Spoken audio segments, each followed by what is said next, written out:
Om Swastiastu, Nes dan teman-teman. Perkenalkan saya Anakgo Sentia Wulandari selaku perwakilan dari SGD 6. Di sini saya akan menyampaikan terkait hasil diskusi kami pada blok keperawatan bencana dengan topik SGD, faktor resiko dan potensi bencana di wilayah Bali dan Indonesia. Berikut merupakan anggota SGD 6, itu ada Nanda, Gita, Citra, Eka, Putri, Sri, Eris, Cynthia, Wiyata, dan juga Sabila. Selanjutnya, ini merupakan deskripsi tugas. Indonesia adalah negara dengan resiko bencana yang sangat tinggi yang berpotensi menyebabkan kerusakan dan korban jiwa yang masif. Terdapat banyak faktor risiko yang berpotensi menyebabkan terjadinya bencana, baik bencana alam maupun bencana akibat perilaku manusia. Analisa dan kajian telah banyak dilakukan sehubungan dengan faktor risiko dan potensi bencana tersebut. Tugas: jelaskan faktor risiko dan apa potensi bencana yang mungkin terjadi, baik bencana alam maupun bencana akibat perilaku manusia pada beberapa wilayah Indonesia. Kami dari SGD 6 atau kelompok 6 mendapatkan bagian risiko dan potensi bencana di wilayah Indonesia Barat. Berikutnya, ini merupakan pembahasan terkait kajian faktor risiko dan potensi bencana dari berbagai sumber. Pada topik ini, saya akan menjelaskan yang pertama itu adalah potensi bencana alam di wilayah Indonesia bagian Barat. Yang kedua, potensi bencana akibat perilaku manusia di wilayah Indonesia bagian Barat. Yang ketiga, risiko bencana di wilayah Indonesia bagian Barat. Dan yang terakhir, itu adalah solusi dan hal yang dapat dipetik dari topik penjelasan SGD, yaitu terkait faktor risiko dan juga potensi bencana di wilayah Bali dan Indonesia. Baik, ini merupakan potensi bencana alam di wilayah Indonesia bagian Barat. SGD kami mengambil 3 bencana yang berpotensi paling tinggi terjadi di wilayah Indonesia bagian Barat. Yang pertama itu adalah tsunami, yang kedua gunung meletus, yang ketiga gempa bumi. Tsunami dapat terjadi akibat adanya gempa bumi di laut dan letusan gunung api. Gunung meletus disebabkan oleh aktifnya aktivitas dari gunung berapi sehingga menghasilkan erupsi. Sedangkan gempa bumi secara geografis terletak pada rangkaian cincin api yang membentang sepanjang lempeng Pasifik yang merupakan lempeng tektonik paling aktif di dunia. Baik, berikut merupakan penjelasan lebih detail terkait 3 bencana yang berpotensi tinggi terjadi di wilayah Indonesia bagian Barat. Yang pertama adalah tsunami. Tsunami besar hampir 90% disebabkan oleh gempa bumi di laut, 9% karena letusan gunung berapi, dan 1% karena tanah longsor di laut. Tsunami merupakan bencana karakter fast onset disaster yang merupakan bencana dengan proses yang cepat. Tsunami dapat bersumber dari lokasi yang dekat yang waktu penjelarannya kurang dari 30 menit dari sumber ke garis pantai pantauan dan lokasi yang jauh dengan waktu penjelaran lebih dari 30 menit. Adapun beberapa tsunami besar yang pernah terjadi di Indonesia. Yang pertama adalah tsunami Aceh yang terjadi pada tanggal 26 Desember tahun 2004 yang disebabkan karena gempa bumi berkekuatan 9,3 skala Richter dengan gelombang yang memiliki ketinggian 30 meter. Berdasarkan data BNPB, korban meninggal mencapai 173.741.000 jiwa dan 116.368.000 jiwa yang dinyatakan hilang. Tsunami ini merupakan salah satu bencana alam yang paling besar di Indonesia. Bencana ini juga terjadi di wilayah Malaysia, Thailand, Myanmar, Bangladesh, Sri Lanka, Maladewa, India, dan juga Kenya. Berikutnya adalah tsunami Pangandaran. Tsunami ini terjadi pada tanggal 17 Juli tahun 2006 yang terjadi akibat adanya gempa bumi berkekuatan 6,8 skala Richter dengan ketinggian gelombang mencapai 5 meter dan menghancurkan rumah di pesisir Jawa Barat. Jumlah korban sebanyak 665 tewas, 9.275 luka-luka, dan 65 orang hilang. Selanjutnya adalah tsunami Selat Sunda. Tsunami ini terjadi pada 22 Desember tahun 2018 yang terjadi akibat letusan gunung di Selat Sunda. Wilayah yang terdampak tsunami ini adalah Banten dan juga Lampung dengan ketinggian gelombang itu berkisar 90 cm di Banten dan 30 cm di Lampung. Korban akibat tsunami ini sebanyak 246 tewas dan 7.202 orang terluka. Belakangan ini juga terdapat berita yang menghimbau masyarakat untuk selalu waspada dengan adanya potensi tsunami setinggi 20 meter di pantai selatan Jawa. Himbauan ini berdasarkan hasil penelitian dari Sri Widiantoro tahun 2019 bersama dengan BMKG. Himbauan ini dilakukan untuk penguatan mitigasi bencana, meningkatkan kewaspadaan masyarakat, dan mencegah dampaknya terutama jatuhnya korban jiwa. Ini merupakan peta kejadian tsunami di Indonesia dari tahun 1976 sampai tahun 2007. Selanjutnya adalah gunung meletus. Gunung meletus adalah salah satu potensi bencana alam yang dapat terjadi di Indonesia bagian barat. Indonesia memiliki 127 gunung api aktif atau sekitar 13% gunung api aktif di dunia terletak di Indonesia. Jadi, sekitar 60% dari jumlah tersebut adalah gunung api yang memiliki potensi bahaya cukup besar bagi penduduk yang ada di dekatnya. Salah satu gunung berapi di Pulau Jawa yang masih aktif sampai saat ini yaitu Gunung Merapi yang terletak di Jawa Tengah, dan juga gunung berapi yang terletak di Pulau Sumatera yaitu Gunung Sinabung. Berikut merupakan bencana terakhir yang berpotensi tinggi terjadi di wilayah Indonesia bagian barat, yaitu gempa bumi. Wilayah Indonesia secara geografis terletak pada rangkaian cincin api yang membentang sepanjang lempeng Pasifik, yang merupakan lempeng tektonik paling aktif di dunia. Hal inilah yang memberikan kontribusi hampir 90% dan terjadinya gempa di bumi, lebih tepatnya di Indonesia, dan hampir semuanya adalah gempa besar di dunia.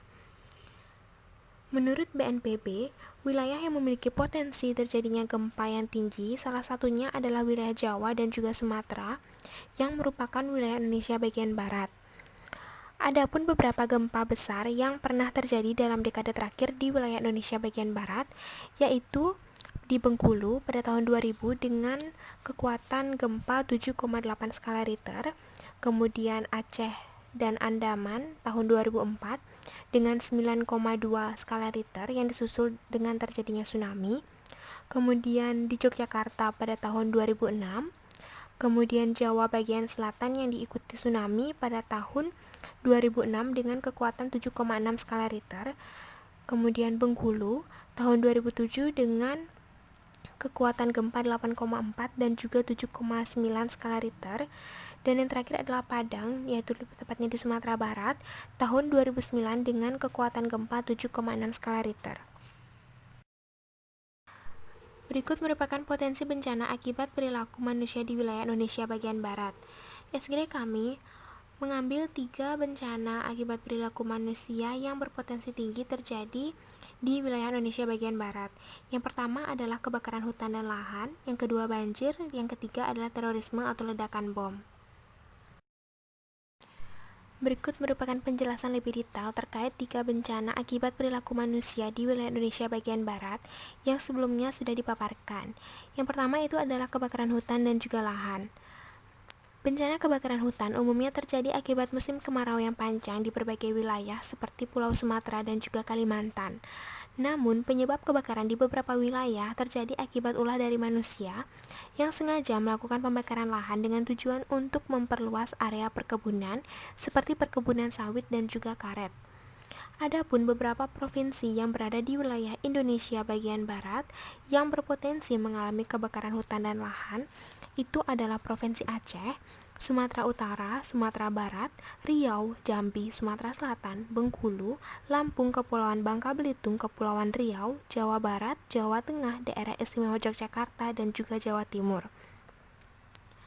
Menurut Rebecca tahun 2015, hal krusial yang menjadi salah satu faktor mengapa terjadi kebakaran hutan di Riau adalah dikarenakan korupsi dan juga buruknya tata kelola hutan, di mana titik permasalahan ini berada pada aturan atau undang-undang yang mengatur tentang perizinan pemanfaatan hutan. Hal ini dianggap menjadi salah satu penyebab terjadinya dominasi atas hutan atau terjadinya eksploitatif terhadap nilai dan norma masyarakat. Baik, selanjutnya adalah banjir. Banjir merupakan salah satu bencana alam yang selalu terjadi di berbagai wilayah Indonesia. 5 provinsi dengan kejadian banjir terbanyak di tahun 2020 yaitu di Jawa Tengah dengan 235 kejadian, Jawa Barat dengan 94 kejadian, Sumatera Selatan dengan 50 kejadian, Lampung dengan 47 kejadian, dan Sumatera Utara dengan 41 kejadian. Provinsi-provinsi ini terletak di wilayah Indonesia bagian barat, sehingga banjir merupakan salah satu potensi bencana yang dapat terjadi di wilayah Indonesia barat. Banjir merupakan bencana alam yang dapat disebabkan karena kondisi alam baik statis maupun dinamis atau oleh aktivitas manusia. Kondisi alam yang statis itu seperti topografis, geografis, dan juga geometri alur sungai. Kemudian peristiwa alam yang dinamis itu seperti curah hujan yang tinggi, pembendungan dari laut atau pasang pada sungai induk, amblesan tanah, dan pedangkalan akibat sedimentasi. Selain itu, dapat diakibat juga oleh aktivitas manusia yang kurang memperhatikan kaidah-kaidah konservasi lingkungan. Banyak pemanfaatan ruang yang kurang memperhatikan kemampuan dan melebihi kapasitas daya dukung.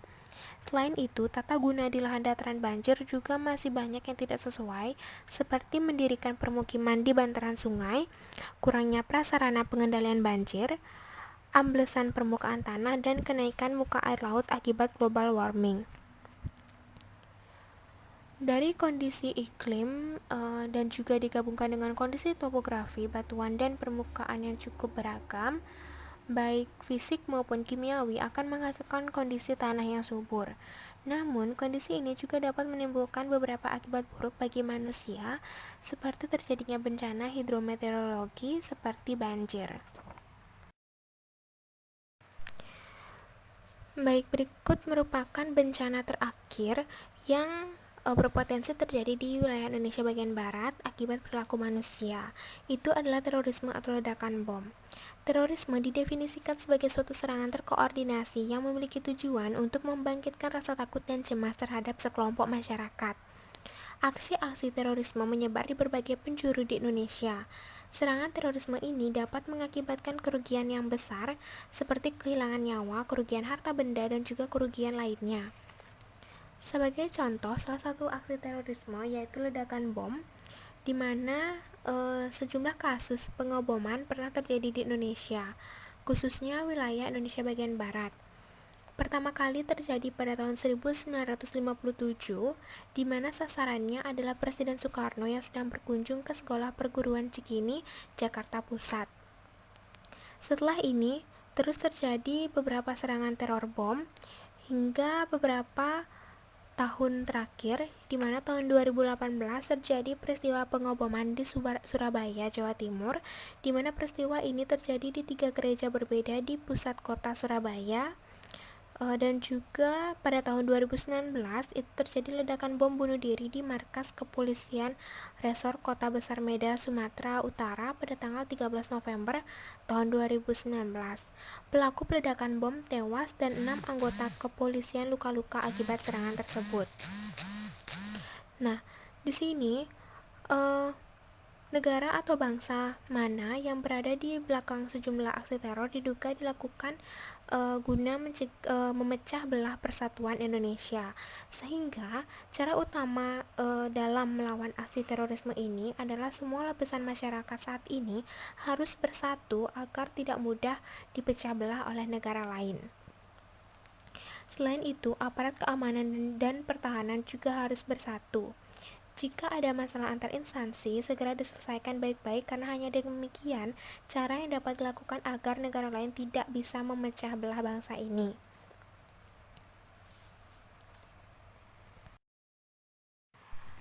Baik, berikut merupakan risiko bencana di wilayah Indonesia bagian barat. Bencana yang akan dibahas di sini merupakan gabungan dari bencana alam dan juga bencana akibat ulah perilaku manusia. Yang pertama itu adalah tsunami, yang kedua gunung api, kemudian yang ketiga gempa bumi, yang keempat kebakaran hutan dan lahan, yang kelima banjir, dan yang terakhir adalah terorisme atau ledakan bom. Tsunami merupakan ancaman besar bagi wilayah pesisir Indonesia. Pada tahun 2015, terdapat 4 juta jiwa yang terpapar risiko bencana tsunami. Menurut Indeks Risiko Tsunami, wilayah Indonesia bagian barat sebagian besar memasuki risiko yang tinggi terjadinya tsunami. Faktor risiko tsunami dapat dilihat dari bahaya atau hazard dan juga kerentanan. Bahaya atau hazard tsunami diwakili oleh tinggi tsunami yang terjadi di pantai. Pada tingkat bahaya tsunami di Kabupaten Pesisir Sumatera Barat didapatkan Kepulauan Mentawai, Pesisir Selatan, dan juga Padang Pesiaman memiliki tingkat bahaya tsunami yang sangat tinggi. Yang kedua itu adalah tingkat kerentanan. Tingkat kerentanan pesisir terhadap tsunami ditentukan dengan beberapa subfaktor yaitu elevasi, tata guna lahan, kepadatan penduduk, dan juga infrastruktur.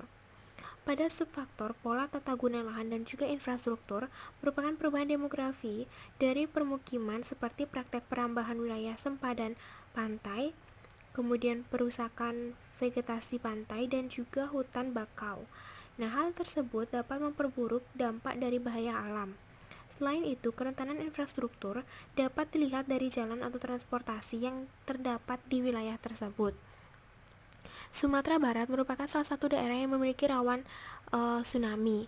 Nah, dalam kajian risiko tsunami di Sumatera Barat didapatkan pada sepanjang pesisir barat Sumbar itu memiliki risiko tinggi dan sangat tinggi pada kawasan yang berpenghuni. Ini disebabkan karena infrastruktur jalan yang umumnya dekat dengan pantai atau membentang di sepanjang pantai. Kemudian gunung api. Gunung api di Indonesia menunjukkan tingkat letusan yang tinggi dilihat dari material lepas yang lebih dominan dibandingkan dengan seluruh material vulkanik yang keluar. Nah, kerugian yang sering terjadi ketika bencana ini terjadi yaitu warga kehilangan tempat tinggal akibat erupsi gunung api dan ribuan ternak warga yang mati.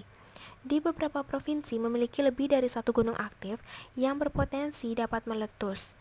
Nah, berdasarkan hal tersebut, terlihat bahwa jumlah jiwa terpapar risiko bencana erupsi gunung api itu banyak tersebar di wilayah Pulau Jawa dengan total seluruh Indonesia melebihi 3 juta jiwa. Nah, dengan indeks risiko perancaman di mana provinsi Jawa, Aceh, Sumatera, Daerah Istimewa Yogyakarta, dan juga Bengkulu merupakan provinsi dengan kelas risiko tinggi terjadinya risiko bencana letusan gunung api. Gempa bumi. Nah, pada kajian risiko bencana yang disusun oleh BNPB tahun 2015, terdapat jumlah jiwa yang terpapar risiko bencana gempa bumi berada di Pulau Jawa dengan nilai aset melebihi 140 triliun. Pada indeks risiko bencana Indonesia tahun 2018, risiko gempa bumi pada wilayah Indonesia bagian barat itu memiliki risiko yang tinggi. Terdapat 3 faktor risiko yang berpengaruh pada bencana gempa, yaitu yang pertama adalah faktor hazard atau bencana dengan subfaktor goncangan dan tsunami. Kemudian yang kedua faktor kerentanan atau vulnerability atau subfaktornya, yaitu kerentanan fisik atau infrastruktur, kerentanan sosial kependudukan, dan juga kerentanan ekonomi. Dan yang terakhir adalah faktor kapasitas yang terdiri dari sumber daya alami, sumber daya buatan, dan juga mobilitas atau aksesibilitas penduduk. Sebagai contoh, terdapat pada jurnal yang berjudul Faktor-faktor penyebab korban bencana gempa bumi di Kabupaten Bantul tahun 2006 menjadi Divable Daksa. Nah, di sini dijelaskan bahwa mengenai faktor ancaman yang terjadi pada gempa bumi tahun 2006 di Kabupaten Bantul. Nah, dilihat dari faktor ancaman atau hazard. Faktor ini dilihat dari jarak tempat tinggal dengan sungai yang besar, kemudian pengetahuan mengenai tempat tinggal yang rawan terhadap bencana gempa bumi, kerusakan rumah dan fasilitas umum. Nah, faktor penyebab yang paling kuat yaitu tidak mengetahui bahwa tempat tinggal mereka tersebut berada pada daerah rawan gempa. Kemudian dilihat dari faktor kerentanan seperti kerentanan fisik, sosial, dan ekonomi, di mana kerentanan yang paling besar berpengaruh pada kerentanan fisik, yaitu pada bangunan rumah yang masih tidak tahan gempa, tempat evakuasi yang sulit dicari, dan juga jarak yang terlalu jauh. Dan yang terakhir itu adalah faktor kapasitas. Nah, semua wilayah pada penelitian ini itu tidak memiliki sirine, sehingga tidak dapat dan juga tidak dapat pelatihan mengenai mitigasi bencana. Nah, kondisi-kondisi tersebut dapat disimpulkan bahwa masyarakat masih belum memahami mengenai mitigasi bencana. Selanjutnya itu adalah kebakaran hutan dan lahan. Salah satu faktor pemicu kebakaran hutan adalah perubahan iklim global dan menyebabkan terjadinya kekeringan. Nah, kebakaran hutan yang terjadi di Indonesia sebagian besar disebabkan oleh faktor manusia.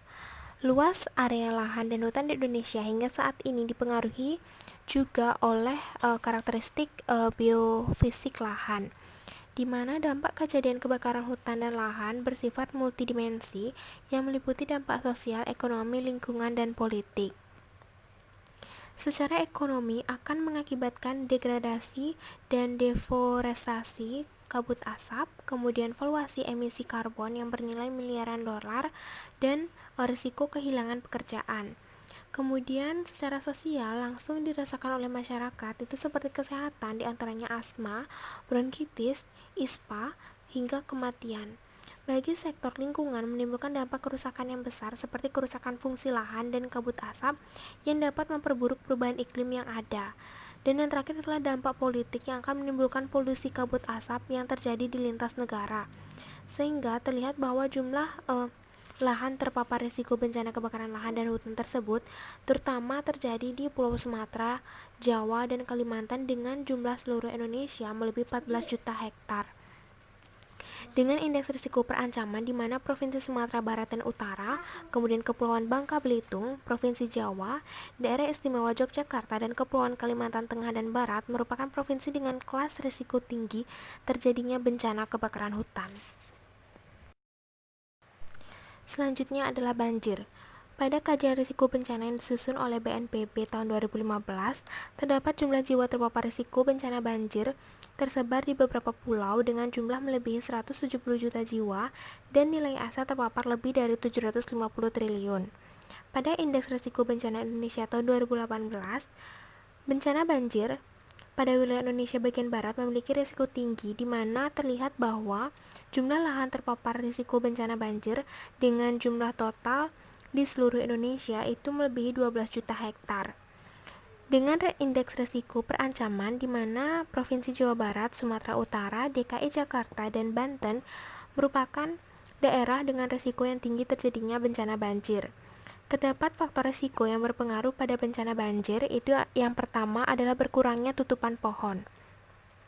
Tutupan pohon memainkan peran yang penting dalam menjaga keseimbangan hidrologi. Dengan menjaga tutupan pohon, tanah dapat terus menyerap air. Saat tutupan pohon berkurang, keseimbangan hidrologi lingkungan sekitar juga akan mudah terganggu. Air hujan yang jatuh akan sulit diserap oleh tanah dan akan semakin banyak air yang mengalir di permukaan. Kemudian yang selanjutnya adalah cuaca ekstrim. Curah hujan dengan intensitas yang tinggi, biasanya lebih dari 100 mm per hari, dengan waktu yang cukup lama, sering kali menyebabkan banjir di Indonesia. Serta yang terakhir itu adalah kondisi topografis. Bencana banjir juga sangat dipengaruhi oleh kondisi topografi atau kemiringan lereng daerah tersebut, di mana semakin curam lereng, maka semakin cepat laju alirannya dan akan meningkatkan daya rusak selama periode banjir. Yang terakhir adalah terorisme atau ledakan bom. Terorisme juga masuk ke dalam kejahatan internasional terorganisasi yang mengakibatkan terganggunya keamanan, perdamaian dunia, serta berdampak buruk pada kesejahteraan hidup masyarakat luas. Terdapat beberapa hal yang menjadi faktor pemicu terjadinya aksi terorisme, yaitu yang pertama faktor sosial ekonomi, di mana kemiskinan dan pengangguran serta adanya kekecewaan terhadap kebijakan pemerintah. Kemudian pertentangan ideologi, kemudian fanatisme agama, serta pemberontakan separatisme. Adapun dampak yang terjadi setelah berhasilnya aksi terorisme ini, yaitu yang pertama permasalahan psikologis bagi masyarakat, kemudian kehilangan harta benda, kemudian kehilangan orang yang dicintai dan merusak citra keamanan dan kenyamanan negara. Adapun upaya yang dilakukan oleh Indonesia dalam penanggulangan terorisme itu adalah upaya internal dan juga upaya eksternal. Upaya internal adalah upaya penanggulangan terorisme yang dilakukan oleh pemerintah Indonesia tanpa melibatkan negara lain. Sedangkan upaya eksternal adalah upaya penanggulangan terorisme dengan melibatkan negara lain baik dalam ruang lingkup regional ataupun internasional. Untuk upaya internal yang termasuk dalam upaya internal itu merupakan yang pertama adalah penegakan hukum, kemudian pembentukan Badan Nasional Penanggulangan Teroris atau BNPT, kemudian pelibatan TNI dan Polri, serta deradikalisasi. Kemudian untuk upaya eksternal itu dilakukan secara bilateral dan juga multilateral. Nah, upaya yang dilakukan untuk menanggulangi terorisme dalam ruang lingkup regional yaitu melalui forum ASEAN. Kemudian Polri juga menjalin hubungan kerjasama regional dan internasional dengan berbagai forum ASEAN seperti ARF dan juga AMMTC. Baik, berikut adalah penjelasan terakhir saya terkait pleno dengan topik faktor risiko dan potensi bencana di wilayah Bali dan Indonesia, di mana saya akan membahas terkait solusi dan juga hal yang dapat dipetik. Nah, berdasarkan jurnal Pahlevianur tahun 2019 dan juga Darmawan DKK 2020, solusi yang bisa diberikan yaitu dengan memberikan edukasi terkait mitigasi bencana, serta hal yang dapat dipetik berdasarkan buku Risiko Bencana Indonesia tahun 2015, yaitu di mana negara kita itu berada dalam lingkungan yang rentan terhadap adanya bencana, baik bencana alam maupun non atau akibat ulah manusia, sehingga kita harus saling menjaga lingkungan dan waspada terhadap risiko yang mungkin terjadi di kemudian hari. Nah, selain itu, adapun manajemen risiko bencana yang biasanya dibagi menjadi 3 bidang utama kegiatan. Yang pertama itu adalah pengurangan risiko bencana yang terdiri dari pencegahan, mitigasi, dan juga kesiapsiagaan. Kemudian yang kedua itu adalah tanggap darurat bencana yang terdiri dari pertolongan atau bantuan dan relief. Dan yang terakhir itu adalah pemulihan pasca bencana yang terdiri dari rehabilitasi dan juga rekonstruksi. Baik, berikut ini merupakan daftar pustaka yang kami gunakan dalam pencarian literatur pada topik SGD faktor risiko dan potensi bencana di wilayah Bali dan juga Indonesia.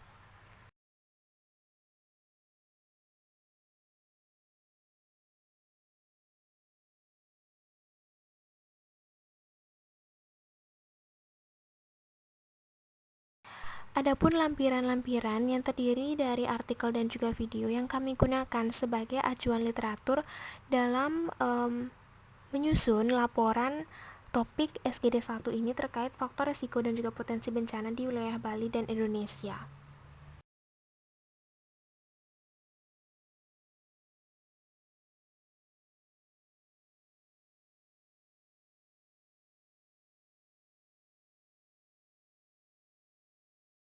Baik, sekian presentasi dari saya, Cynthia, perwakilan dari SGD 6 terkait topik faktor risiko dan potensi bencana di wilayah Bali dan Indonesia. Sekian yang dapat saya sampaikan. Akhir kata, saya ucapkan terima kasih dan saya tutup dengan Parama Santi. Om Santi, Santi, Santi, Om.